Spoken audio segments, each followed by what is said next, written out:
ఇక్కడ డావోస్కి వెళ్ళి చంద్రబాబు నాయుడు ఏం తీసుకొచ్చాడు? ఒక కంపెనీ తీసుకొచ్చాడా?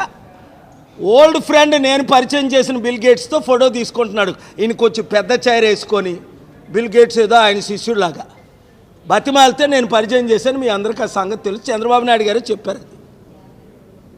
ఫస్ట్ నేను దేవగౌడకు పరిచయం చేశాను 96లో 97లో. ఆ తర్వాత చంద్రబాబు నాయుడుకి 15 నిమిషాల అపాయింట్మెంట్ ఇప్పించా. 700 కంపెనీలు తీసుకొచ్చా. రాష్ట్రాన్ని బాగు చేస్తానంటే సర్వనాశనం చేసిన ఈ సిగ్గులేని వాళ్ళకి మీరు కొంతమంది ఓట్లు వేస్తున్నారు. ఇంకొకడైతే ఉండడు. నవంబర్ 23 198 మంది లీడర్స్ వస్తే ముఖ్యమంత్రి గారు రండి అంటే చంద్రబాబు నాయుడు వచ్చాడా? లాస్ ఏంజలస్ దావోస్ వెళ్ళి అదానికి డీల్ ఇస్తున్నారు. మెగా కృష్ణారెడ్డి 2.5 లక్షల కోట్ల అవినీతి చేసిన ఆయనకి డీల్ ఇస్తున్నారు. ఏమేనంటే కాల్ చేసి నన్ను చంపుతారట. రేయ్, మీలాంటి వాళ్ళు 100 మందిని చూసి నన్ను చంపుతూ నన్ను అందరూ చచ్చారు. మీకు తలంపు రాకముందే మీరు పోతారు. ఇదే నా మెసేజ్. ఏంటి? దావోస్ నుంచి చంద్రబాబు నాయుడు ఖాళీ చేతులతో వచ్చాడు, రేవంత్ రెడ్డి ఖాళీ చేతులతో వచ్చాడు. మళ్ళీ తెలంగాణని మెగా కృష్ణారెడ్డికి తాకట్టు పెట్టాడు. మోదీ వచ్చి 11,000 కోట్లు కాదు 11 కోట్లు కూడా మనకి ఇవ్వలేదు. స్టీల్ ప్లాంట్ని అమ్మడానికి వీళ్ళందరూ ప్లాన్ చేస్తుంటే 5 ఆర్డర్లు తీసుకొచ్చాను. మీరు నాతో ఉంటారా? ఈ దొంగలు గజి దొంగలతో ఉంటారా? తెలుసుకోండి. మీ కొరకు నన్ను ఇంకా ఫైట్ చేయమంటారా?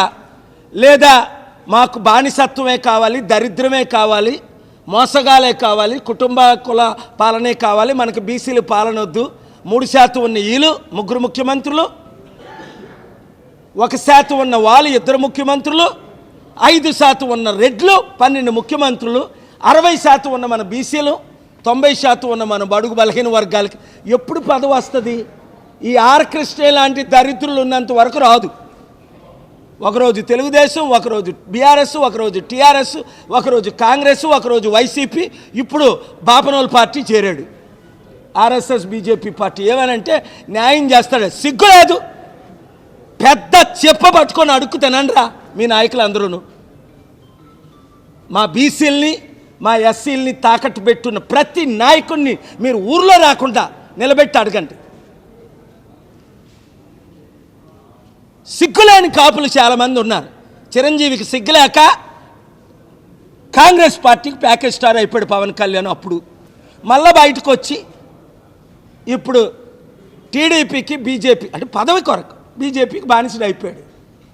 మళ్ళీ ఇంకా పవన్ కళ్యాణ్ పేరు ఎత్తిన వాళ్ళు సిగ్గులేని వాళ్ళు కొంతమంది ఉన్నారు. అరే, రాష్ట్రాన్ని అమ్మేసిన వాళ్ళ పేరు మీరెందుకు? డిప్యూటీ సీఎం తాలూకా అట సిగ్గులేని వాళ్ళు ఆ బోర్డు పెట్టుకుంటారు.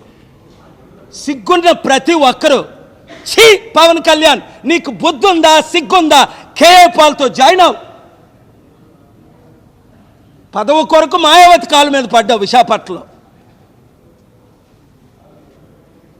పదవి రాలేదని మోదీ కాళ్ళ మీద పడుతున్నావు. ఎస్ఎంఎస్లు పంపించి పవన్ కళ్యాణ్ అనండ్రా అని మోదీ వచ్చినప్పుడు ఆడేం చేస్తాడు? ఆ యూజ్లెస్ ఫెలో.